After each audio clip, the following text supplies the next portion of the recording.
So I'd like to start with how my journey initially started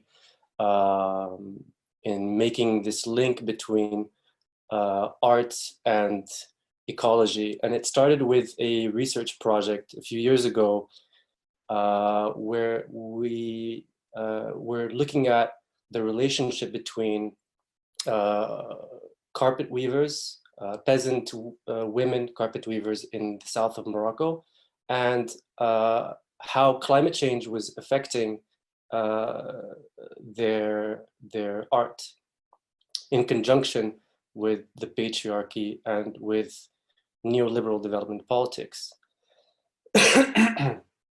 And I won't tell you too much about this research project, but what's most important here is that there are two main materials that are used in carpets, and that's dye and wool.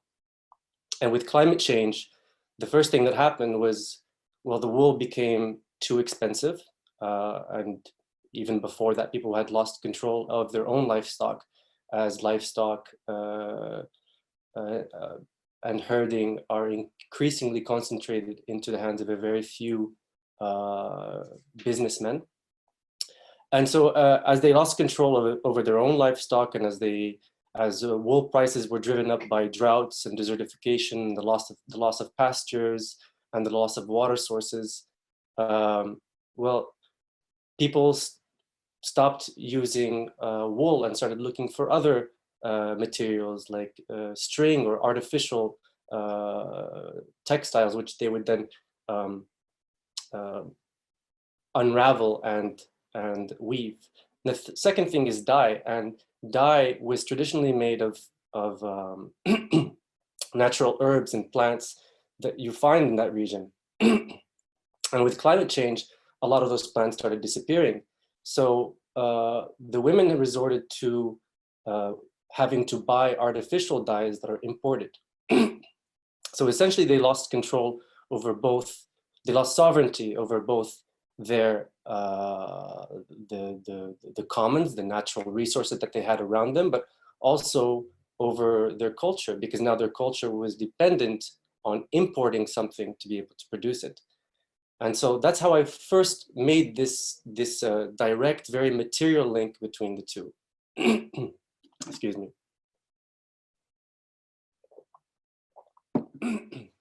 So at first glance, I saw this as a one-way process, that the destruction of nature results in the destruction of culture.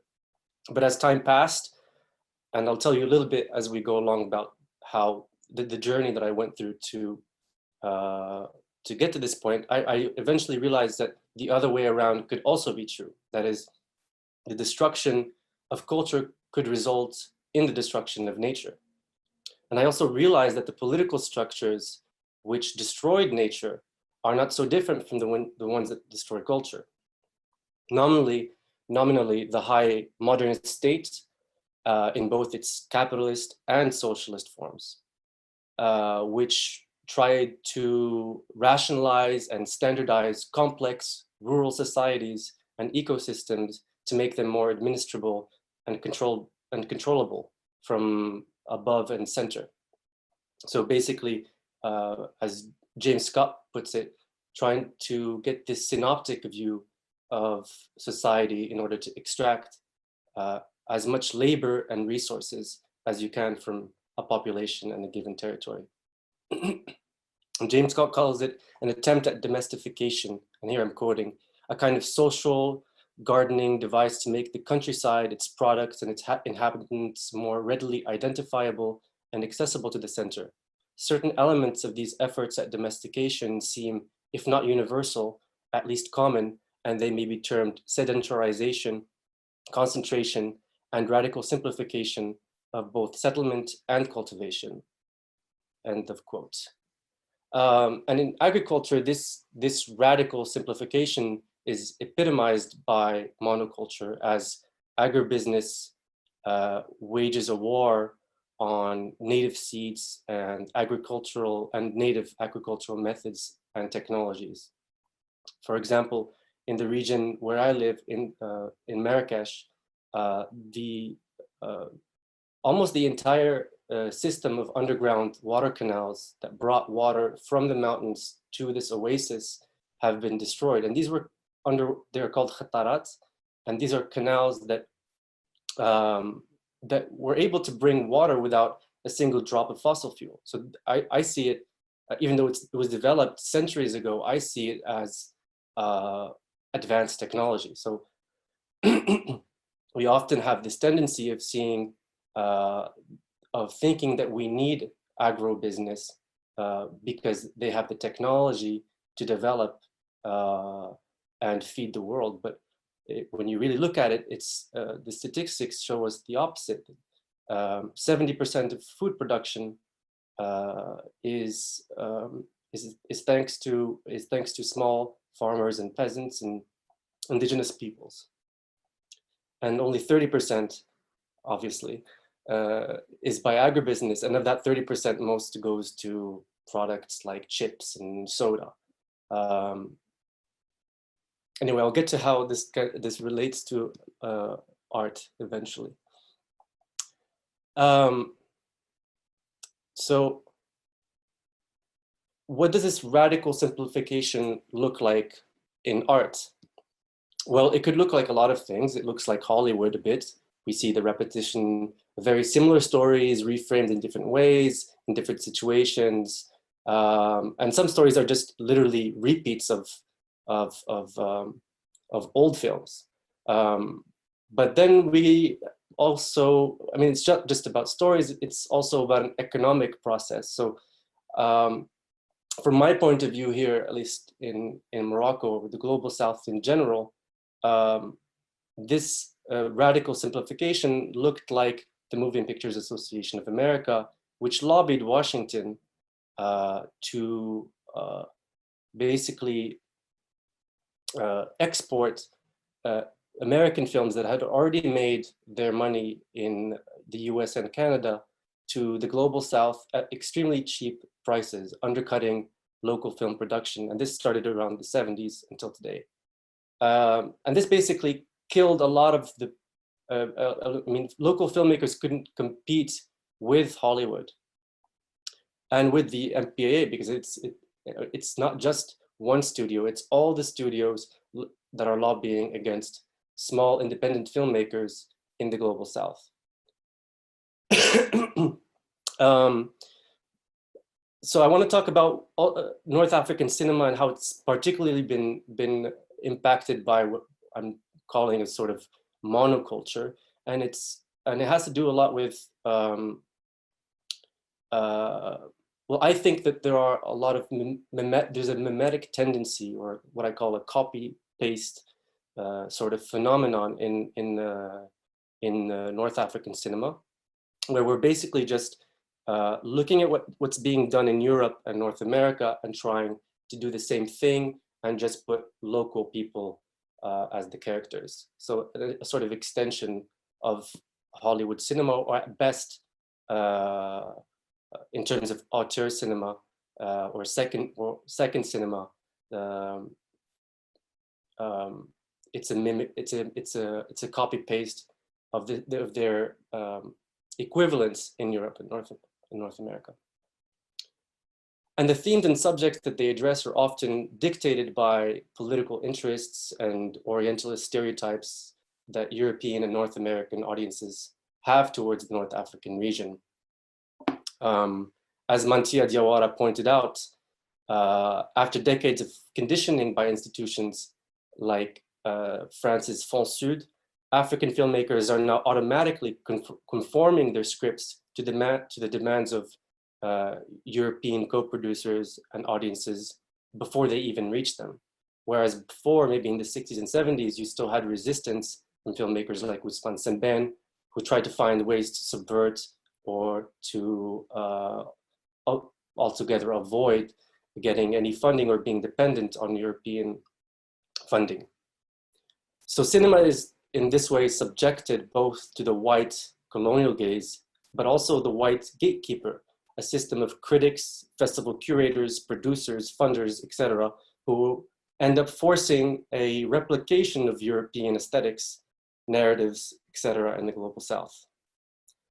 And I'd like to show you an image here. And you'll be looking at this image for a while I speak, because I'm trying to do something metaphorical and allegorical, or whatever you want to call it. So overall, these structures that I just spoke about not only result in the flattening or monoculturalization, as I'm calling it, of otherwise very complex societies, but it also prevents art from finding any serious relevance amongst the communities it purports to speak for, about, or for. So on the one hand, we have an art that is defined and imposed from above, a commodified art and culture that is driven less by social and environmental needs than by market needs, profit, the consolidation of economic, political, and cultural hegemony. And this is whether it's racial, gendered, or class-based. It's an art that I think has its roots in state-making and colonialism, an art that is classified, measured, regulated, and planned in a quasi-industrial process, like say the 1 minute per page film script. An art that's dissociated from local contexts while disingenuously claiming universal or at least national appeal. Just like, say, growing bananas in the desert, like you see in the image on the south, on the right. And this is an image from the southwest of Morocco in the Sousse region. And I say just like growing bananas because they're completely dissociated from that local context. And on the other hand, we continue to be surrounded by art that is collectively constructed and spontaneously organized from below. And that's through the accumulation of millions of individual contributions and improvisations, a sort of spontaneous, unplanned, organic art, if you will, often linked to egalitarian social practices and attuned to specific communities as well as the ecosystems they inhabit. And it is this type of art that tends to inspire my own filmmaking practice. And the reason I brought these two images was because I'm about to take you to the image on the left, which is a small community in the southwest of Morocco, not far from the image on the right. And and if you look at the image, you can't really see it that well, but to the right, we have two sets of commons. We have to the right, we have the Argan forest, and to the left, we have the ocean. And these are both part of the commons. They're both exploited and exploited gently according to the times that you need to go and use the commons. And there are customs that regulate these kinds of things at a local level, not at the central level of the state. But I won't go into too much detail about this community. I'll just show you this this video, which is a work in progress that I'm working on about the Argan harvest and looking at how. I'll just let the video go and then I'll continue after.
أشتاقي من تقرب اليوم وصيحة وزارة لاي يا تيجي لانقيت وصيحة وزارة لاي وينات مدنس البلد لرنتن وصيحة وزارة لاي ويني مدنس لمدين لرنتن وصيحة وزارة آمن الله وفيها شي الله ونزار غاسك وسدوري اللي والو ربي والو إيه مثلا كتنا بنت ضنض إلا الجفاف غاسك الجفاف إلا با يسندير با خالي يسندير تعقل تعرفوا ندير تكري تغيب عقل لي ندير تكري يحصل الذي اللي انت هي لحسن الذي اللي انت نعم الله يعني اي اللي غدا بنتي ورا غاكو داني انا محمد ديارت يا محمد اختي طافو مسوان ياك خالي مسوان اشرف الله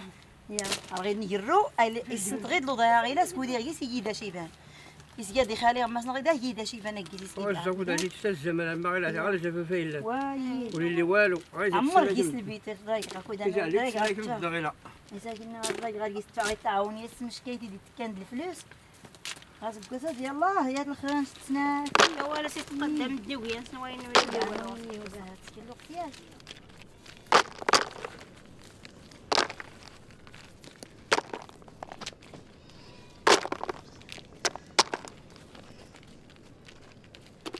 إلى وارجانا تجري قوت صغر نسا يفانات بسفر قوت نغوط نسا زايدة ربي زايدة فولكيت مزيرت اللي غلا لا دلايلي تفرخ ورقي صعيب يا مشاوار لا دلايلة تيويزي وارجاني هذاك سيسنمون لا دلايلة فانوت بسفر لك يغوط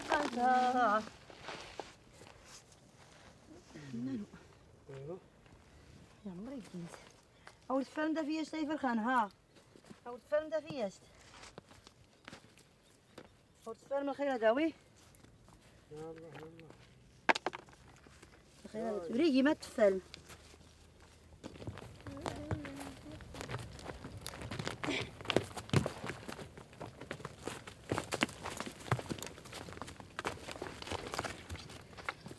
كلها متبعة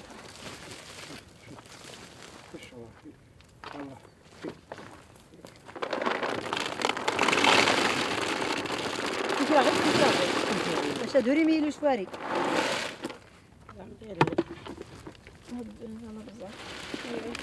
بدي وكنت قرته ورقي غزل قدي وكنت نقشته إذا وينوت كدوني تغل خاطره ورقي غلبة بدي وكنت نقرته ورقي غزل قدي وكنت نقشته إذا وينوت كدوني تغل خاطره إذا وينوت كدوني تغل خاطره ورقي غلبة بدي وكنت نقرته ورقي غزل قدي وكنت نقشته إذا وينوت كدوني تغل خاطره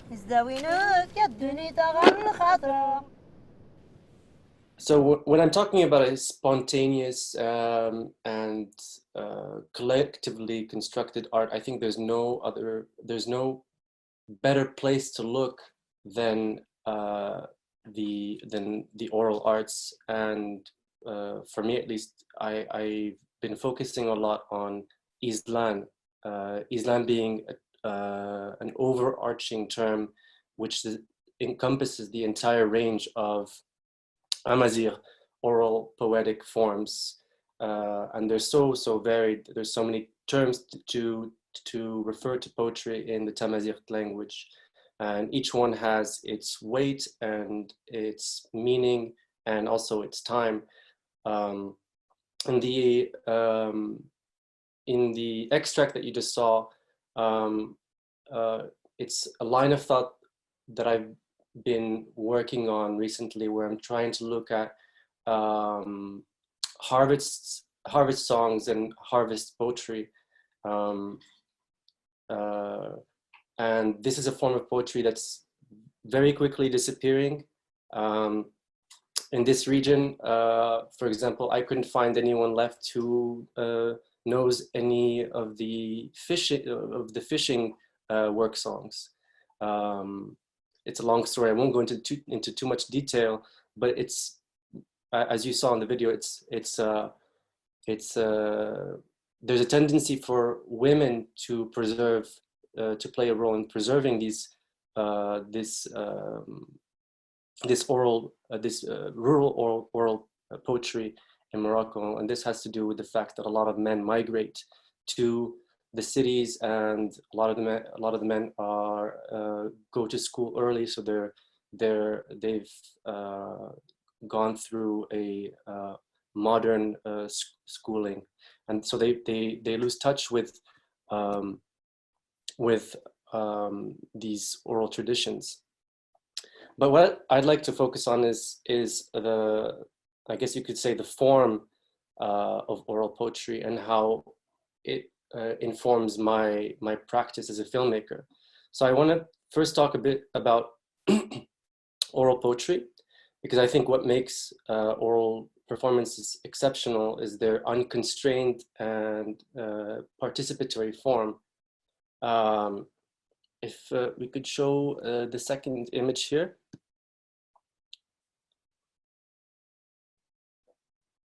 Thank you. So many Islam, and Islam being the, like I said, the overarching term that describes a lot of different forms of Amazigh poetry, and it's the plural for Isli. And Islam often come in the form of a non-linear mosaic of self-contained Isli. So you can think of an Isli sort of like a haiku. It's a very short poem, which can become a maxim or a proverb as it's passed down. But these different Isli can then be combined and recombined, adapted to different time contexts, to different regions, and the way they're adapted, for example, in my work on the community of Imidr in the southeast of Morocco, people were taking old anti-colonial resistance poems and readapting them to talk about new forms of resistance today against mining. But I'll come back to that a little bit more later. But what's important here is that these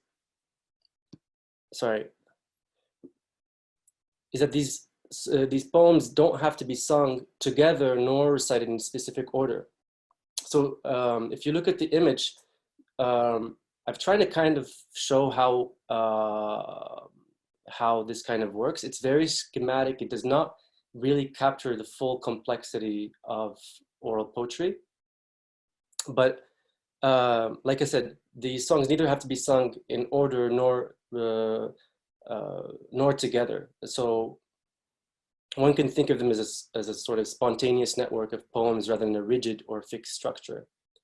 So in this sense, there's the collective process of creation, as you see by poets A, B, C, D.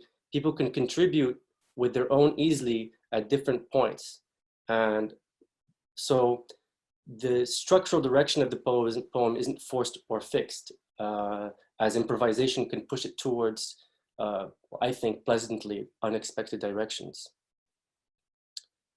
But the point here is that this open structure, if you will, allows each physical community, as opposed to imagined communities, to elaborate their own specific culture. And this makes, I think, this makes room for a highly diverse cultural landscape. So within 30 kilometers, you can find two different ecosystems resulting in two different symbolic systems.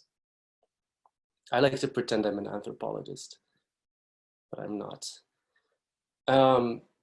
And I think that these, and we can get rid of the image now, I think. Thank you. So I believe overall that this not only reflects a decentralized formal approach to art, but also an ideological worldview. which sees the decentralization and social participation as primordial to both human and environmental welfare in general. So the popular arts are not, you can't separate them from either ancestral democratic practices like agrao, the village or the tribal general assembly, nor egalitarian socioeconomic practices like tiwiza or mutual aid, nor practices like agdels or the collective granaries. Oral poetry has a direct link to enforcing these practices. In fact, oral art acts as a sort of living, and I will say this word again, decentralized archive that's spread out across the many minds that make up a given community. And I think that the primary roles of these oral arts are to preserve indigenous memory and history from a collective and bottom-up perspective. It also encourages communal participation, democratic practices, and solidarity. Like we saw in the extract that I just showed, the women were singing about "Let's unite in Tiwiza," and then the other verses, "Hey girls, there's nothing wrong about sharing something like I can't remember the exact wording." But basically the idea is that there's this enforcement of solidarity. And to be more specific, tiwiza is a term that's used to say, for example, we're going to go do tiwiza. We are going, several families will help one family for no charge to do the harvest, or we're going to do the tiwiza for irrigation channels. So each family will will send a representative to help the community dig these channels. So it's also tied to a lot a certain local autonomy in villages, or preserving this local autonomy and not having to need a higher authority to do public works. So if oral art is the primary means of documenting these local histories, and it's not just about documenting local history, it's also about guarding local knowledge, the names of creeks, when floods come, when to plant, when to graft. All of this knowledge is contained in oral poetry and passed down through oral poetry. So in this case, if we disrupt and destruct by imposing an imported hegemonic Eurocentric culture and a homogeneous national culture, and both of which claim some degree of superiority over these local, I'm not going to do peasants between quotes, but peasant cultures. And this process will, I think, inevitably lead to the disruption and destruction of the local ecosystems and societies, because if we lose these poems, we also lose the knowledge contained within them and the knowledge that's necessary to tend to these specific ecosystems. So you might have poems that talk about, and now that there's fires raging in California, it's worth saying this, that there's poems, for example, that talk about needing to go out and gather firewood, dry firewood and dry brush throughout the year, so that you make sure that there is nothing for fires to catch. I mean, there's no fuel for the fires to spread. And this is once again contained. This is not something that we are taught we aren't taught this. This is something that forest guards are supposed to do, for example, but they aren't doing because there's this policy of, oh, we should leave this Theodore Roosevelt kind of approach to things, where we should just conserve, I think that's the term that they use, conserve these places and save them from the indigenous people that live in them. yet those indigenous people and the culture that they and their culture. That's just to always make that link.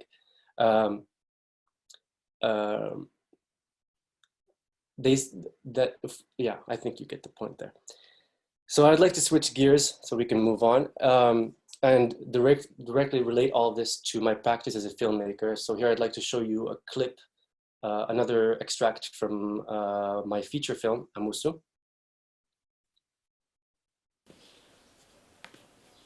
كتر في زرية دوزارسن داي يزارسن زري كنبرز ندارك سكران أنا صغيرة داخل شان تصريحات دايا نوسني الكاسات دارت ثوالي شان لباس هاي تخيل سنة صافي سنت ورد زين تدوني كبراس نخلا وين تطني بلا رضا زين نطوني باليمين يزعلي عظيم وزين وكي غنراز نوضي كان سيد دو كنت يا غيشة خويا لأنه ولا غير يزعلي اللي يدانا تنشكش من الطوني بلا سين تدونا الناس هي الضرا والصافية مثلا السيرامية والله ورا السيرامية هي وديان ورا اللي ما خنتاش لا يمشي ورا اللي ما خاطر طمعت الله اللي يخطن هادنا نغرينا يا ربي ربي كان ضرا غير كذا تا شي ضرب وخلاص ودا نزر بالحق هذا ضمن الله كذا غير شهر غير تقسم صاني في دمين رديت البنات كم يخشى ما هي تغفين البن راه عندنا الدواء اساسي يخشى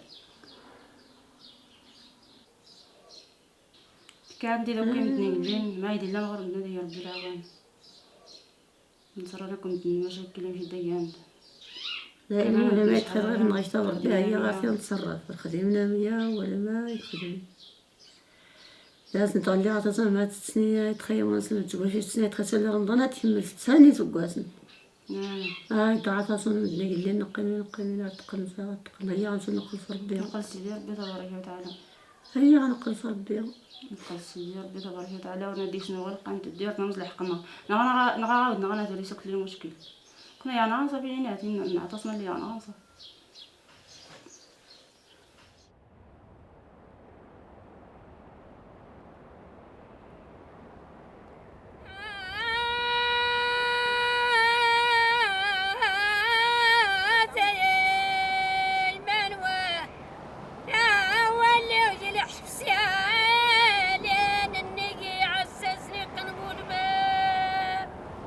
يا كنبول باب الباب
داين بيون النغا نعاون ربي يستر غيفسن داغيا كينا ومغناس ورسيرنا مياي مضرا براني مضرا في السير نكوني ورغيه ما يود مع المخستمه زيرتنا تكسرس اللي سيان راسين دي سما نرديس تاسين نقرطاسين حباسين ادينا غير الزوار نمرديش نتلي الانسانيه هاد اللي نرد شراينا شال دينا غادي رديش نسقسان عين المساكنات نتاسينا ينسيني زغان عندها نديار بريد اسكي يموتني هاد الرديش نقيمه بدا هاد الرديش نغول رديش نمزي زرفان هاد يتخيد ايدا تطفار الوقت هاد ريادنا نقبل تاكن داود هاد عطاسمنا ايد النقبه يرفنا ايد النقبه 6 شهور ايد يرفن هادي نوارت نديد ايتي ميطر عطاس من 6 سنين ايد شحال حباسي هاد رديت ساغن غير التنين غير التيفان جدر ميال سراحن هاد ياد الموتى الا نتمدا سنتيسي ما نسرس ما سنتيسيان ردينا توي ماسنا شال هاد ياد الموتى ودهينا غادا كما دريتني نغام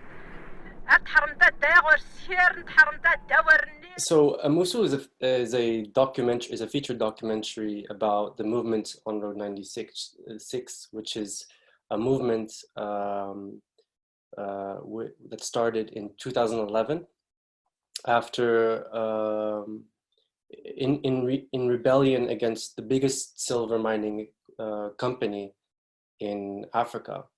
And the reason for this revolt was the fact that the mining company had been overexploiting and depleting the community's aquifers. And the community, after a first rebellion in 1986, a second rebellion in 1996, then hence the name Movement on Road 96, and a third rebellion in 2004, people were fed up by 2011 and decided to shut down the water pipeline, a water pipeline to the mine. And they built this protest camp around the pipeline in order to make sure that it remains shut. And the protest camp eventually went from tents to stone and adobe buildings and lasted for about 8 years. But I chose this clip because it reflects some of the ideas I discussed above. We move from one scene which zooms into the life of a mother whose son was just arrested.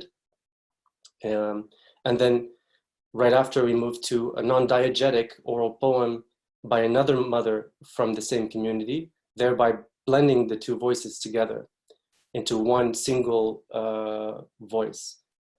Then we move into a literal gathering of people, as we see people coming together across the landscape, and they're part of that landscape. And then unifying as the different individualities in this collective.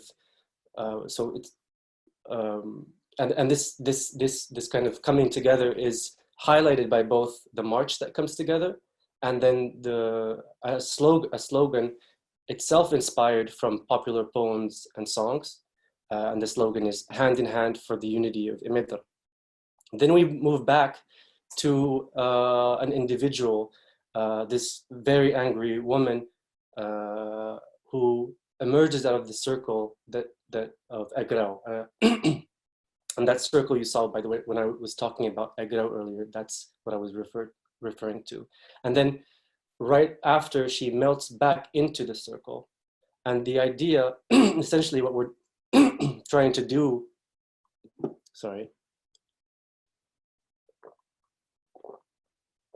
is experiment with and propose a model that's driven by an active, by an active collective hero. And trying to do this without denying the network of unique individualities that make up that collectivity. So just like Islan are made up of fragments of Isli, or just like carpets are made of threads of wool, our film is made of fragments of images. And each of those fragments contains a small movement, an action, or a gesture. So throughout the film, people are constantly doing things. They're studying, they're kneading bread, they're feeding animals, tilling soil, typing, photographing, singing, harvesting, and all of these actions accumulate throughout our film. And woven together through editing, what we try to do is basically is that through these multiplications of seemingly mundane acts performed by a great multitude of seemingly mundane people appears to be a real transformative force in history, not individual leaders.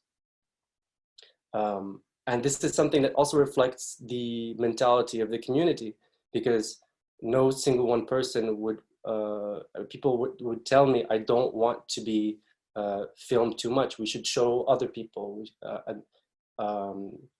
And so, there isn't this sense that people, that one person should have more say than another. And this also reflects the mentality of Agrao and how Agrao functions. But beyond trying to reflect my anarchistic view of history, this community-centered narrative also tries to shift the basis of spectators' identification with a certain character away from this egotistical desire to be that character. And here I'm referring to Laura Mulvey, and to quote, possible, that is this egotistical desire that's made possible through the processes set in motion by structuring the film around the main controlling figure with whom the spectator can identify. Instead, what we propose is a film structured around a network of people and their different movements.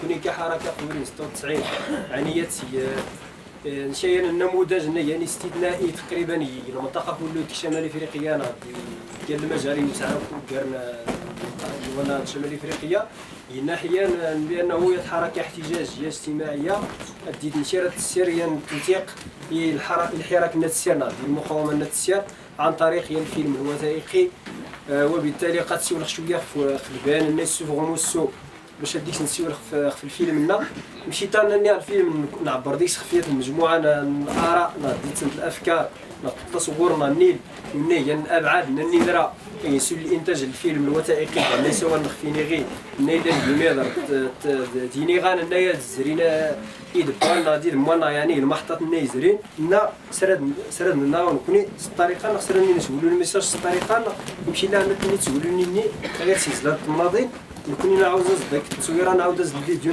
نعاود الدوات نعاود السينما مرحله تولد الانتاج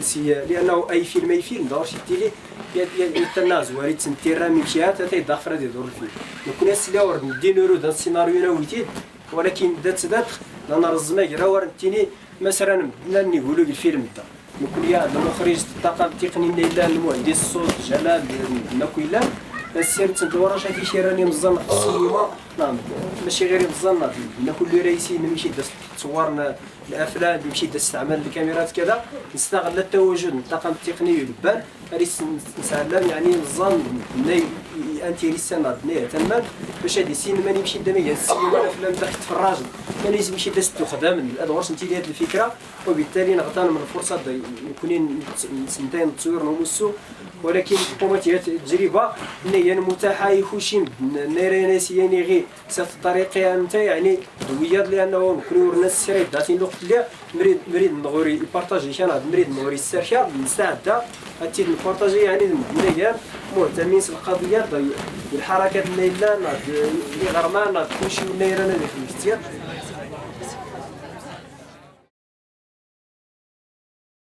So it looks like I'm almost out of time or already out of time, but the reason this clip is from a short behind the scenes of the world premiere of Amusu, which we did at the protest camp. And yeah, we didn't actually have the world premiere at Hot Docs. The world premiere was at the protest camp, and then we had the international premiere in Toronto. But the reason I wanted to show it is because I prefer that someone from the community, you can hear someone from the community directly speaking about the film, and you can already see how Moha is speaking about the film as our film. And this is very important because it's not just about finding the aesthetics or narratives or film structures that reflect this sort of network or decentralization that I was talking about, or this organic art, if you will, that I was talking about, but also the way that it's produced also has to reflect that. So the film is produced collectively by the community and also created and written collectively by the community. So if in oral poetry, we have this constant stream of improvisations and an accumulation of small gestures, the same thing applies to our film as people come together during what we call agrao for filmic writing to think about how they want to represent themselves, what they think is most important. And to get back to the point that I made earlier about gestures and small movements, it was actually during one of the first agraos for filmic writing that I got this idea. It was not really my idea. It was an idea that came out of these discussions. And I realized that everybody that was making suggestions was making suggestions of how they saw their contribution to the movement. So you have maybe a young man saying, well, you should film us fixing the pickup truck because that's what the young men at the protest camp do. It's their contribution to the movement. Women will say, film us baking bread, film us collecting firewood for the camp, for example. And that's because they see that as their contribution to the movement. And so everybody was basically telling me to film that little gesture that made this huge, that little tiny gesture they each did to make up this very big movement. And I'll end there. Thank you.